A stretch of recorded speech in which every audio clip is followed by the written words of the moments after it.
So you get into the academy, Ralph. Is back in the day when you're there, is policing, because you used to hear about everybody wanted to be a cop back then. Is was that the case in New York City? Do you have like Oh, they were very big classes. okay, People did want to become cops. okay, A lot of veterans were becoming cops, okay. which they preferred veterans because these were guys that were disciplined already, knew how to handle weapons. So veterans had preference, which was understandable. But we're getting a lot, and they were very good guys to have because they were in combat situations and trained properly. But citizens were becoming, like myself, becoming police officers, and we took the training very seriously. I Did you really enjoyed the police academy. Yeah, did you notice? So you're one of the first kind of I've interviewed like maybe three East Coast guys so far. Did you notice NYPD at the time? Was it very generational policing where you had multi generations? Like in your police academy, did you have kids that had fathers that had Yes, grandfathers? yeah, it was a thing that generations families did. There wasn't a lot, but there were definitely a sufficient number Mm, that stood out. It was like, a family trade, like a plumber, a father, a son, in like any business. It yeah. was policing was a business that was, handed down generations. Um, Not in my case, but the guys that were going into the academy. Well, back in the 50s and 60s, you had the kids were like either greasers or hippies, and it was the greasers that went into the guys that lifted weights, the guys that raced cars, the street kids. They were the ones that were becoming cops because Mm. it was the beatniks or the hippies that were protesting the wars, disrespecting veterans at the time and military. Um, and that's how it was, So, you were getting in with guys that were your own type. You Yeah. know what they say, like birds of a feather flock together. So you were meeting guys that you raced with or had the same interests that you. Yeah. So You know, tell me a little bit about the academy. What did you guys do back in the day? What year is this when you're going through the academy? 1970. Okay, so what are you focused on? Are you doing firearms? Are you doing physical fitness? What's the academy like back then? Well, the academy was 8 hours. You did 3 hours of classroom, then you had an hour for lunch, and then you did 4 hours physical training. Hmm. Now, physical training. Well, let's get back to the classroom. The classroom covered your laws, and you had state laws, you had federal laws, you had city laws. Obviously, they concentrated mostly on the state laws and the city laws. And you'd also get, um, training in, uh, firearms training, the use of deadly physical force, which you also got on the physical side too when you used your weapon for training. But they would go into this very deeply because it was a very important part of policing. As much as people thought it was the Wild West and all the shootings that were going on, one thing the police department, I could talk for the New York City Police Department, was they took guns safety and gun firing very seriously. That's a big responsibility that people don't understand. That even when you're off duty, you're always responsible for your weapon. It's a very big part of your life and a responsibility that's 24 hours a day as far as safeguarding it, because you never want it to fall into the wrong hands or a kid's hands, or accidents could happen, and they always want to avoid that.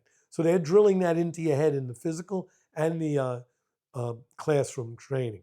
So we did classroom training for 3 hours, then we'd go into the physical fitness. And physical fitness covered uh, a large area. You took uh, physical training to be in shape, did a lot of running, a lot of duck walking if you got punished. If you know what that is, you definitely know what a punishment that is, right? And then we took, uh, uh, boxing. We had full contact boxing. Today, I don't think they do that from what I hear. But we did, if you didn't do full contact, you'd have to fight the instructor. And you didn't want to do that, right? And we also took tactics, how to cuff a prisoner. We took nightstick training, which is a very technical type of training, how to use a nightstick. People think they know how to use a nightstick. It doesn't sound like you're holding a stick in your hand. It's nothing like that. It is a technical weapon.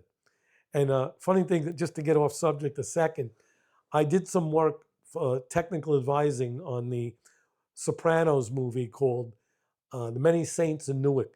And one of my duties there was to train 48 actors on how to use a nightstick because they had to stand in front of a precinct right a few minutes prior to a riot. And I took them into this lot and 48 guys, and you cannot imagine how 48 different guys could do things wrong with a nightstick. And it was very interesting. But just to get off subject, Yeah. to mention that. But a nightstick was a very good tool, which they took away in the last few years, maybe the last 10 years. I don't see cops walking around with nightsticks. And it was a very good tool of the trade. Yeah. And we also had training in all these physical aspects of cuffing and fighting and nightstick. And we didn't have mace back then. There was no tasers and all these technical weapons. This is all much later. We had a nightstick, a gun, and handcuffs. Did the story when you were still cadets in the academy, the story about your dad feeding you guys, is that Yeah. is you were still a cadet? Yeah, I was in the academy. Yeah, so you can talk about and that. there was a really, really bad snowstorm that shut down the whole entire city. I mean, there was no trains running. People couldn't get home. So the police academy at the time was on 20th Street, and my father's hotel that he managed was on 50th. So I took me and about 6 guys that I was friendly with. We walked through the snow to my father's hotel, and he fed us and put us up. And the guys were really impressed. And we were a little nervous because we were being drilled at the time about corruption and stuff. And, they getting a free meal. And my father said, listen, don't worry about that. Our father could buy his son and friends dinner, But anyway, we were in the academy and it's getting drilled into our head because corruption was a big thing at the time. The city was going through a thing called the Knapp Commission. Knapp was a judge that was appointed by the mayor at the time to root out police corruption that was embedded in the police department going back to the 20s. So I was coming on during this time when corruption was being rooted out. And, it was sort of funny. My father wanted to buy me dinner and guys were nervous. Yeah. Did your parents ever get over the fact? I mean, were they happy once you became a police officer versus not going to college? Well, they sort of knew that was the way I was going. That was the life I was going to follow, and they sort of accepted it. But as any parents of police officers, they're nervous. Any parents are going to worry about their sons and daughters, no matter what they do. But in the line of policing, we all know it's a little dangerous, no matter where you get sent or any police department, anywhere, even if it's quiet.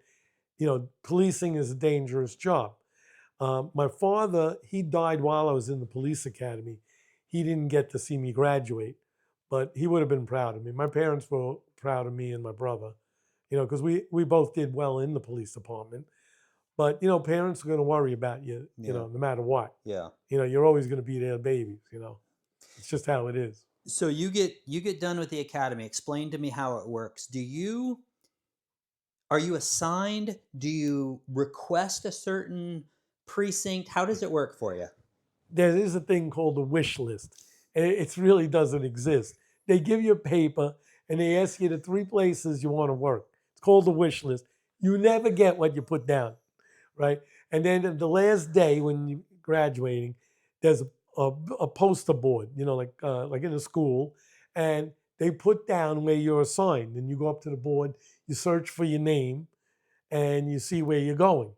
And 99% of the time, it's not something that was on the wish list. People put down units where, you got to be a cop for years, or you got to have some pull, or, something, you're not going there, but you put it down. So where did you want to go though? I'll be honest with you, I think I put down, I don't remember the 3 picks, but I know I put down the motorcycle. I want to be a highway patrol, because it was a motorcycle. And I just got my motorcycle license through the police academy, went out and bought a Harley right away.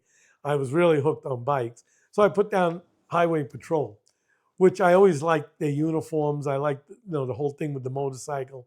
They rode Harleys. It was a very prestigious unit. And Once I got into the 4-1, which was a notorious, famous precinct. I don't know if you say famous or infamous, but it was the ghetto. It was the toughest precinct there was, and I was sort of happy I went there because I heard stories, and you figure you're gonna break in to a place where you're gonna learn policing very quickly. 2 years in the 4-1 would be equivalent to like 20 years in, say, the 5-0, or some Queens precinct that's not a ghetto precinct. When you work a ghetto precinct, or what they call an A house or a shit house, those are your ghetto precincts where there's the action, there's the violence, there's the drugs, there's the shootings, the stabbings, the robberies, the rapes, and you know you're going to be thrown in the mix. And once I started doing that, and I got this adrenaline rush, I ate it up. I couldn't get enough of it. And then I sort of got away from being on the highway because I mean highway is dangerous because they do high speed pursuits. They stop in cars that you don't know if they're out of state, if they just committed a crime, if they're wanted. But predominantly their work was vehicles, and I wanted to. They would run into criminals, but I wanted to make sure I ran into criminals. I enjoyed searching them out and getting involved. Didn't care for the paperwork, but it came with the territory. I understood getting hurt. I didn't want to be crippled or dead because that ruins your schedule. But I enjoyed the real ghetto policing.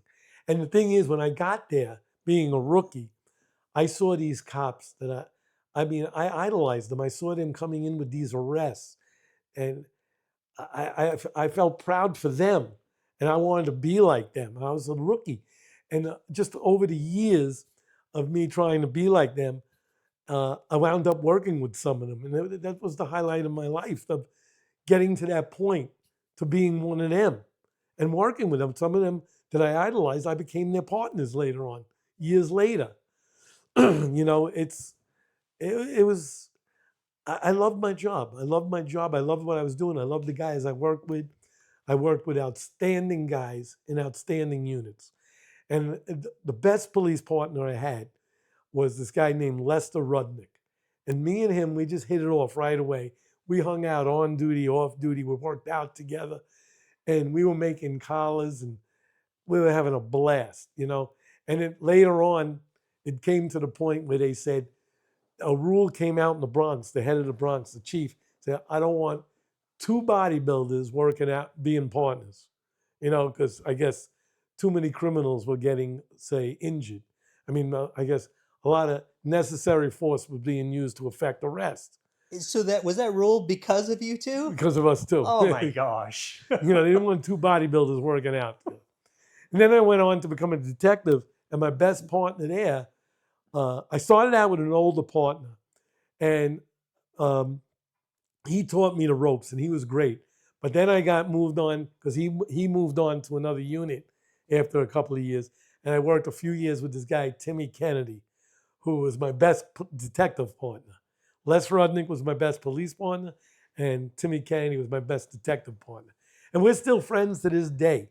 I mean, we talk, and this is like for 44 years now, since we're partners and since I'm retired 41, we still talk 2 or 3 times every single day. And he lives in Florida, I live in the Northeast, and he comes up here. He's coming up in 2 weeks to visit, stay over, and we're doing an event together. But the camaraderie that we had back then, the 4-1 was the tightest camaraderie there was. When you work in a ghetto precinct, it's like, I guess, equivalent to the military as being together with your partner in a war zone or in firefights and stuff. But we had this camaraderie that's incredible.